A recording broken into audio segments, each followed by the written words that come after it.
All right, let's see. A beta minus decay, a down quark decays into an up quark. Electron and electron neutrino, right? Down decays to an up, right? So beta minus, right? So beta minus is what a neutron turns into a proton, right? If we draw quark-wise, right? Okay, so down quark. So this is up, down, down. And this is up, down, up, right? And so we've got a W minus, and then we've got an electron. Time is going this way, right? Time. And then we've got an anti-electron neutrino. This would be our Feynman diagram for this, right?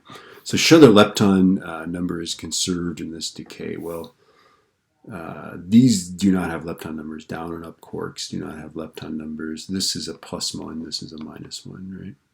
Because it's an anti-electron, or an anti-lepton, sorry. Okay, let's see. A nucleus of phosphorus decays beta minus into a nucleus of sulfur.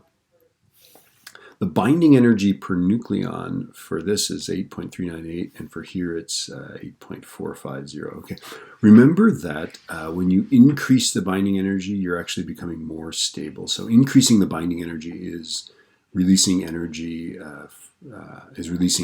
We're increasing the binding energy, therefore we're releasing energy, right? So what is meant by the binding energy? That is the energy needed to take the nucleus apart into its constituents. Okay? Determine the energy released in this decay. Well, for every nucleus, every nucleon, this is how much binding energy per nucleon, right? So the energy released is going to be there's 32 nucleons, right? Okay, so the binding energy of the phosphorus is going to be 8.398. Notice that there's 32 nucleons, right? Equals something, right? And then the binding energy for the sulfur, there's still 32 nucleons, but it's a higher binding energy, right? So it's 8.450. 8.450, that is something, right? And then just subtract those. And that'll give you the energy. It's about 1.6 million electron volts. Okay. Quarks were hypothesized long before their existence was experimentally verified. Discuss the reasons why physicists developed a theory involving quarks, right? Well, basically, there were just so many different hadrons, right?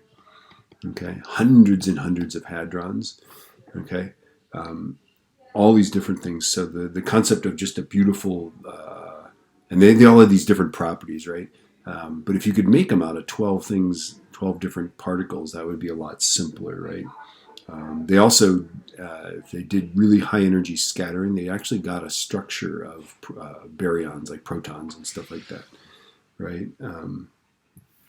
But mostly it was just a simpler way to explain all of these different hadrons that were being created, okay? Yeah.